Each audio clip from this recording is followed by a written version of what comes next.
Untuk makan kita cari sayur, sayur pakis apa aja saja dimakan. Indomie itu kadang-kadang yang satu bungkusnya untuk dimakan Sekalian. sekali makan, kita belah dua nih, ikat pakai getah. Lalu bumbunya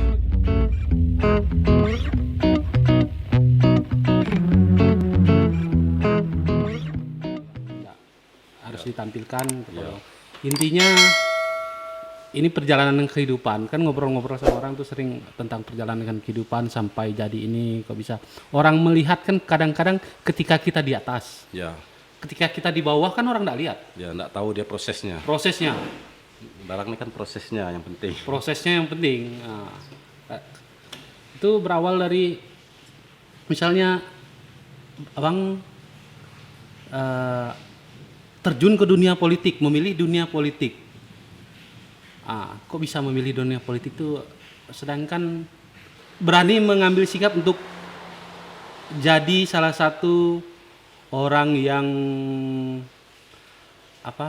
penyambung lidah masyarakat, apalagi kita di perbatasan ini kan akses jauh, kalau lalu pengorbanan dari bawah, dari tempat ke tempat untuk bukan mensukseskan agar orang bisa mempercayai kita menjadi wakil. Dan abang ini kan termasuk yang milenial nih. Ya.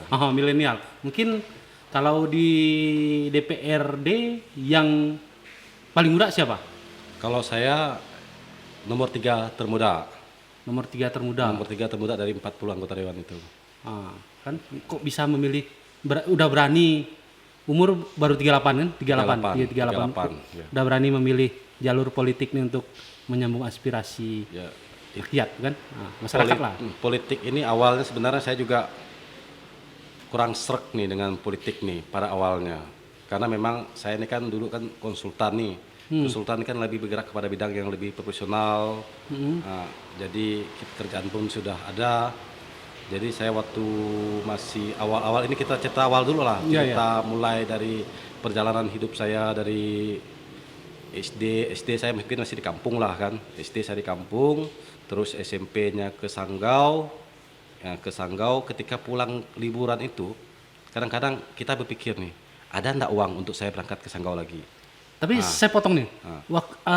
Latar belakang orang tua atau keluarga nih apa? Apakah dia petani ya? Petani. Bukan petani, dan ada tokoh kecil-kecilan di kampung, tokoh kelontong kecil-kecilan. Itu pun kadang-kadang pada waktu itu ya, waktu masih SD saya paling banyak orang belanja satu hari itu 10.000 atau 15.000. belum tambah yang utang kan? Iya.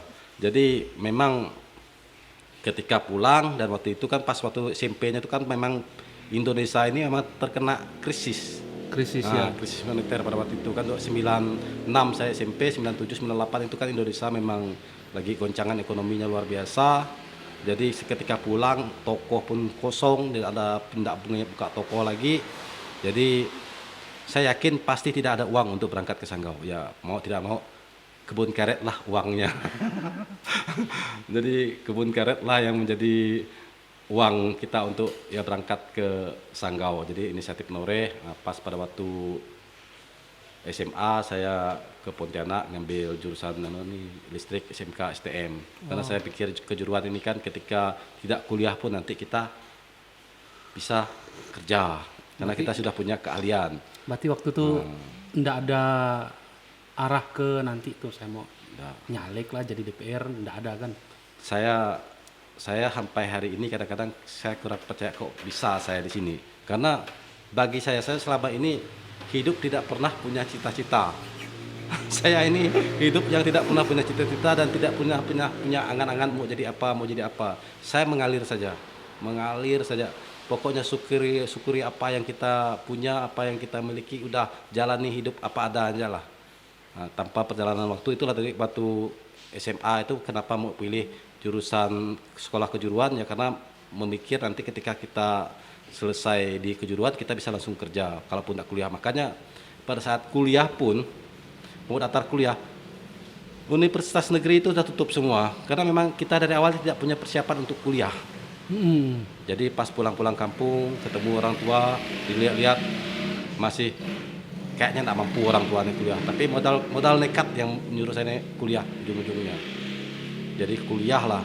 Itu pun saya daftar di Universitas Pancabakti karena memang yang negeri sudah tutup. Nah, jadi puji Tuhan lah diterima di situ dan kuliah lah sampai kurang lebih 5 tahun lah. Bagaimana saya bisa kuliah ini dengan tepat waktu supaya orang tua kita ini ya tidak sia-sialah memperjuangkan kita. Tapi di sambil kuliah pun saya masih kerja. Kadang-kadang ada dari gang ini kan tidak boleh truk masuk nih. Truk masuk bawa pasir, bawa apa ya. Kita inilah yang dorongnya pakai gerobak ke dalam. Berarti Nah, dulu jadi, kuliah juga lah nih. Manjat kelapa biasa. Pokoknya manjat kelapa kalau ada musim orang-orang lebaran itu kan banyak nih kebutuhan permintaan antarkan pohon kelapa ini, dan kebetulan di situ ada disbun. Di disbun ada pohon kelapanya banyak, jadi diperbolehkan oleh Pak RT-nya untuk dipanjat. Banyak buahnya, jadi kita panjat, kita jual. Nah, terus sambil juga saya kerja di ini sambil jadi cleaning service, tukang sapu, tukang pel lah di tempat pastor. Makanya kalau Pastor Marcel ini ya kenal betul dengan saya karena pada waktu itu dia masih jadi prater. Nah, saya lah tukang pel tempat mereka kuliah. Jadi pagi-pagi karena saya waktu itu udah nyusun skripsi, jadi saya langsung ambil inisiatif bagaimana untuk nyari tambahan. Dan kebetulan ada tawaran untuk jadi cleaning service. Nah, apapun kita kerjakan, yang penting kita dapat penghasilan lah 300.000 lah pada waktu itu gajinya. Berarti 1 bulan. Sebenarnya omongan kita hari ini unik nih, mantan pemanjat kelapa jadi anggota dewan. Manjat kelapa itu sekali-sekali, Setahun sekali ya. Yang penting kan itu menjadi pekerjaan untuk kecuali pas haus-haus main bola ya dipanjat ya kan. Itu udah mencuri. Lalu lanjut. Nah, jadi ketika sudah lulus kuliah, saya kerja di Sintang karena kebetulan juga prestasi ada, nilai bagus. Jadi saya ditawar, ada 4 perusahaan yang menawar saya untuk kerja. Ada dari perusahaan konsultan di Sanggau, di Skadau, di Sintang, dan di Putu Sibau. Jadi ada 4 perusahaan yang menawar saya datangi hanya 3 perusahaan. Itu ditawari. Ditawari. Jadi saya tidak pernah buat lamaran kerja. Jadi ditawari untuk bekerja jadi konsultan dan saya pilih di kontraktornya di kebun. Di PT Sumber Agro Lestari, PT SAL yang kerja di kebunnya Liman. Jadi kita kontraktornya kebun. Jadi saya pilih di situ dan saya bekerja di Sintang itu kurang lebih tahun 2007 saya selesai kuliah. Masuk kuliah 2002, selesai 2007. Kerja di Sintang, langsung kerja di Sintang 2007. 2008-nya saya kerja di konsultan Skadau sampai 2009. 2010-nya saya di Landa sampai 2018 lah yang saya fokus di Landa itu. 2018 saya udah off. Bahkan sebelum saya terpilih menjadi anggota dewan pun saya sudah punya perusahaan sendiri. Saya sudah menjadi direktur. Terus saya sudah punya karyawan ada kurang lebih 12 orang. Udah mampu menghidupi orang-orang kan, ada 12 orang yang bekerja dengan saya. Jadi kita kembali, uniknya tadi tuh jadi cleaning service di tempat pastor. ya, Kok bisa di situ jadi cleaning service-nya? Padahal kalau dipikir UPB dengan pastoran kan lumayan jauh ya. lumayan jauh. Saya kebetulan memang dari tinggalnya di lingkungan situ di Budi Utomo. Budi Utomo karena memang tempat pastor itu kan 28 Iya, tidak jauh. dokter. Biasa kami lari-lari sambil main poli di situ karena memang kami setiap hari itu main polinya di tempat prater itu, dan prater itu memang rata-rata banyak kawan lah di situ. Jadi kebetulan ada salah satu yang berhenti jadi cleaning service-nya dan mereka cari orang, ya ditawar dia kita untuk menggantikannya. Apa pemikiran waktu itu kok mau jadi cleaning service? Daripada tidak ada uang, karena kita ini kan kalau yang namanya orang tua kita ini kan ya keterbatasan ekonomi. Saya tidak pernah meminta kepada orang tua berapa sih mereka harus kasih ke saya, dan saya tidak punya jatah bulanan. Kalau anak-anak sekarang kan 1 bulan 1 juta. Kalau saya paling tinggi dikasih orang tua itu paling tinggi pada waktu itu 500.000. Itu pun untuk berapa bulan. Jadi memang uang itu sering tidak ada. Pernah kejadian paling tragis lah pada saat mau ujian. Ujian semester, besok ujian semester, hari ini minyak motor kosong. kan lumayan jauh nih Siantan ke Iya, iya, Cilucu itu lumayan jauh nih UPB, Siantan ke UPB, lumayan jauh itu tuh. kan lumayan jauh itu. Kalau itu saya waktu itu pakai motor Poswan Jet itu kalau tidak salah saya PP-nya perginya 1 liter, pulangnya 1 liter karena 2 macet liter. juga kan. Minyak waktu itu harganya 4.500. Besok ujian. Karena kita waktu itu handphone juga tidak ada, HP tidak ada, nomor rekening tidak punya. Yang ada hanya CU. Itu pun punya kita yang ada CU, orang tua belum ber-CU kan. Nah, jadi biasa orang ngutang ke warung nih kan, ngutang Indomie, ngutang telur. Tapi kalau kita nih pada waktu itu ya saya coba-coba memberanikan diri karena daripada saya tidak bisa ikut ujian besok. Jadi saya minta tolong karena kebetulan pada waktu itu ada seorang kakek dan nenek, dia buka toko sembako nih. Ya saudara kita Tionghoa dia buka toko sembako di gang pendidikan itu. Jadi saya minta tolong maknya, bisa enggak saya pinjam uang maknya 10.000 untuk saya pergi kuliah. Mau dikasihnya? Mau dikasih. Makanya saya sampai hari ini masih teringat dengan maknya dengan Pak Lau tuh luar biasa baik dia. Tapi uang tuh diganti? Diganti, saya tetap diganti. Ketika ada dapat gaji baru ganti uangnya. Begitu baik mereka mau nolong orang dari kampung kan. Ya. Lalu, tapi waktu itu tidak ada nomor rekening, bermodal nekat lah kuliah kan. Kalau tidak ada CU untuk kirim duit, aduh CU nih banyak juga menolong kredit union nih kan. Banyak juga untuk menolong orang-orang itu. Saya tidak pernah dikirim uang lewat CU, saya tidak pernah dikirim uang lewat bank. Saya hanya ketika ada orang kampung saya yang pulang ke Balai Karangan karena kebetulan waktu itu juga sepupu lagi kuliah, dia yang sering pulang karena dia sudah nikah, jadi dia pulang. Ketika dia datang, semangatlah kita ada ndak uang dikirim. Kita tidak pernah minta. Kita tahu ada dikasih 150.000, 200.000. Kalaupun tidak ada ya, kalau untuk makan kita cari sayur pakis apa aja saja dimakan. Indomie itu kadang-kadang yang satu bungkusnya untuk dimakan sekali makan, kita belah dua nih, ikat pakai getah. Lalu bumbunya pun bagi duaan. Jadi segala daun ubi itu mungkin tidak pernah sempat tinggi daun ubi. Habis kan, dipungut terus dipetik terus. Nah. Tapi tinggal di kos waktu itu kan?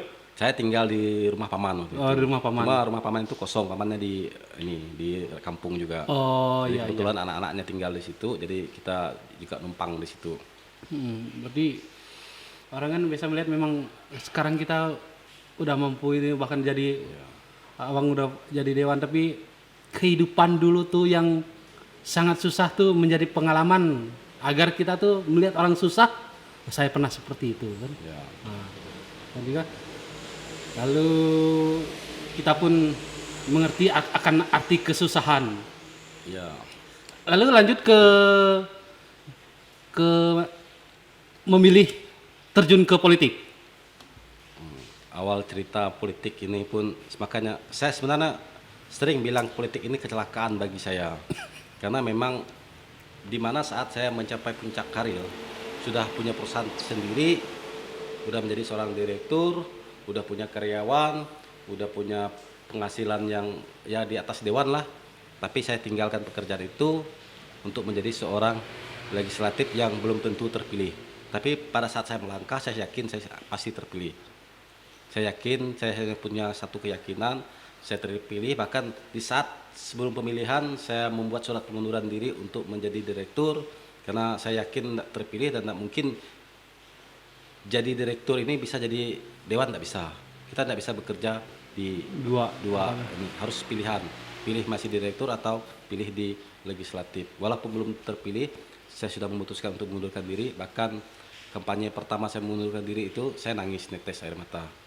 Karena memang apa yang kita kerjakan di saat puncak karirnya, kita harus tinggalkan itu untuk menjadi seorang wakil rakyat. Jadi wakil rakyat ini memang kecelakaan. Memang ada juga kawan-kawan kita di Landak itu kemarin ngolok-ngolok jadi dewan jalah, katanya mana mau jadi dewan apa, mau jadi dewan duitnya enggak ada kan. Jadi itu yang kita pikirkan. Bahkan saat mencalonkan diri pun saya bertanya kepada keluarga-keluarga termasuk orang tua, anak sindala masih kecil kan, istri yang terutama tanya boleh enggak jadi dewan, satu orang pun tidak ada yang setuju kita jadi dewan. Berarti orang tua, mertua sama Ya semuanya enggak tidak setuju. Rata-rata mereka kalau mertua enggak lah karena di Pontianak kan mertua kan. Nah, jadi orang tua dengan abang segala ini istri itu tidak setuju kita masuk ke dunia politik. Kenapa yang mau dicari lagi kan? Kalau masalah ekonomi ya lebih enak ekonomi yang dulu daripada jadi dewan nih. Tapi ada salah satu citra. Saya ini kan salah satu penggemarnya Ahok lah. Ahok. Dari penggemar Ahok. Jadi kadang-kadang saya tidur aja pakai YouTube-nya Ahok, pakai lihat Jokowi. Dulu di pikiran saya ini politik ini ya sesuatu yang kotor lah. Kalau menurut saya ini kotor, banyak intriknya, banyak permusuhannya tidak ada lah. Kata orang itu tidak ada musuh abadi, tidak ada kawan sejati. Itulah dunia politik.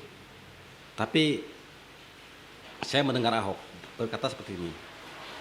Kalau kita mau jadi kaya, oke lah kita jadi pengusaha ini kaya nih. Tapi kita tidak bisa menolong orang banyak. Kita tidak bisa menolong orang banyak. Tapi dengan kita terjun ke politik, maka kita bisa menolong orang banyak. Karena apa? Selagi negara kita Indonesia ini negara demokrasi, mau tidak mau, suka tidak suka, ya keputusan itu ada di politik. Mau keputusan di tingkat pemerintah daerah, provinsi, gubernur, presiden, semua kebijakan, semua keputusan yang diambil oleh pemerintah itu lahir dari keputusan politik. Contoh di APBD. APBD ini kan tugas kami sebagai anggota dewan ini kan ada 3 nih. Tugas pembuatan peraturan daerah, Bepemperda, terus pembuatan budgeting, penganggaran, terus lagi pengawasan. Di budgetingnya kan kita ini punya nih. Penganggaran, bagaimana kita menganggarkan APBD Kabupaten Sanggau ini, memastikan APBD Kabupaten Sanggau ini bisa dilaksanakan, bisa dibuat peraturan daerahnya supaya untuk kebijakan-kebijakan ini supaya untuk pro kepada rakyat kecil, masyarakat kecil. Makanya saya pun sebelum menjadi anggota dewan pun banyak kegiatan yang saya lakukan seperti ya ngurus data kependudukan segala apa, kayak KTP, KK, KIA, akte. Bahkan saya juga bantu BPJS, buat BPJS. Cuma BPJS ini satu saya pesan dengan masyarakat. BPJS saya hanya bantu ngurus kartu BPJS-nya. Karena masyarakat ini kan banyak yang tidak bisa ngurus kartu BPJS nih. Bilang, saya hanya bantu ngurus kartu. Tapi kalau disuruh bayar, saya tidak mampu. Bahkan kalau jangankan saya, negara saja tidak mampu menanggung seluruhnya. Hanya sebagian yang disubsidi. Tidak semuanya ditanggung. Makanya saya bilang kalau BPJS, saya tidak berani bayar, tapi saya berani untuk ngurusnya. Datang saja ke rumah, saya siap melayani. Bahkan rumah saya buka. Saya bilang 24 jam, enggak sampailah 24 jam. Tapi kalau 12 tambah 6, 18 jam lah. Pokok jam 12 malam ke bawah masih saya terima. Kalau jam 12 malam ke atas tidak saya terima lagi. Tapi masih ada juga yang degil datang jam 12 malam. Ngetok pintu kan, minta tolong. Tapi dia tahu kita belum tidur. Karena saya memang jarang tidur awal. Saya paling cepat tidur itu di jam 2, jam 1. Kecuali udah capek, benar lah. Tapi tadi kembali, istri tidak setuju masuk dunia politik kan? Ya. Nah, apa reaksi? Maksud reaksi ini kan merajuk kan, nggak mau ngomong kau waktu itu harus apa reaksi istri? Pada awalnya memang istri ini ya kecewa juga lah, pastilah. Karena dia kecewa karena di politik ini kan satu nih. Waktu kita habis nih. Habis nih untuk ngurus-ngurus masyarakat nih. Orang datang ke rumah full ramai. Kalau dulu kan pada waktu saya kerja di Landak itu kan saya pulang itu full untuk keluarga. Waktu saya itu banyak untuk keluarga. Sekarang ketika saya di politik ini bahkan makan saja saya harus di ruang tamu tuh makan. Kalau saya tidak makan di ruang tamu saya lapar. Jadi reaksi istri pada waktu itu kan ya saya sampaikan, kasih pengertian, Mak, hidup ini bukan selalu bicara uang. Oke, semua orang butuh uang. Itu pasti, semua orang butuh uang. Tapi kalau kita bicara uang nih, misalnya dengan kita terjun ke politik kan miskin tak mungkin lah. Paling tidak kita sejahtera ada. Masih bisa kita kerja yang lain, masih kita bisa bisnis. Kalau memang ngarap-ngarap dewan sih memang sangsut juga pok karena kata orang pedagang tuh pok kita nanti. Jadi gimana ya, kalau bicara tetap kadang-kadang uang tuh udah enggak lagi pakai jatah lagi sekarang. Jadi anak uang saya itulah uang istri, dah ambil aja, itu ada uang situ ambil aja seperlunya, enggak lagi pakai jatah lagi. Karena kalau dulu kan pakai jatah, karena dulu kita pasti penghasilan. Kalau sekarang ini kan ya maaf ngomong lah, dewan ini kan kayak saya jadi dewan, saya harus bagi lagi gaji saya dengan masyarakat. Saya punya staf 2. Itu staf apa fungsinya? Stafnya itu saya bayar, saya gaji dengan uang pribadi saya dari gaji dewan saya tadi untuk mengurus data kependudukan masyarakat di Dapil 4 ini. Yang dari meliputi Entikong, Beduai, Kembayan, Noyan, Sekayam. Jadi di Kembayan ada 1, di Sekayam ada 1. Jadi 1 bulan mereka tuh digaji 2,5 juta, 2,5 juta. Totalnya kurang lebih 7 juta lah per bulan. Untuk gaji mereka per tahun udah 84 juta. 5 tahun saya jadi dewan 420 juta. Hampir separuh gaji dewan kita kembalikan kepada rakyat lagi untuk menolong masyarakat. Kenapa saya lakukan ini? Kenapa saya ngurus data kependudukan ini? Karena memang dulu sebelum saya terjun ke politik ada seorang ibu-ibu datang ke rumah nangis-nangis minta tolong uruskan akte anaknya. Anaknya tidak bisa sekolah karena tidak punya akte. Dipinta gurunya terus aktenya. Ujung-ujung dia kan minder. Yang nama orang kampung ini kan minder dia. Ujung ibunya nangis datang, mamanya nangis datang ke rumah minta tolong saya buatkan akte anaknya. Terus dia bilang begini, saya tidak punya uang, tapi nanti ketika saya panen padi, saya akan bayar pakai beras. Karena saya hanya ngurus 1, begitu saya urus selesai, saya kasih. Pas dia panen padi itu nangis-nangis dia terima kasihnya tuh. Habis itu datang dia bawa beras 20 kilo. Banyak. Ya untuk dia bayarnya. Jadi saya bilang, saya tidak mau terima beras ini 20 kilo, saya hanya maunya 1 kilo saja. Yang 19 kilonya boleh saya bayar. Karena 1 kilo ini kan biasalah kita orang Dayak ini kan biasanya untuk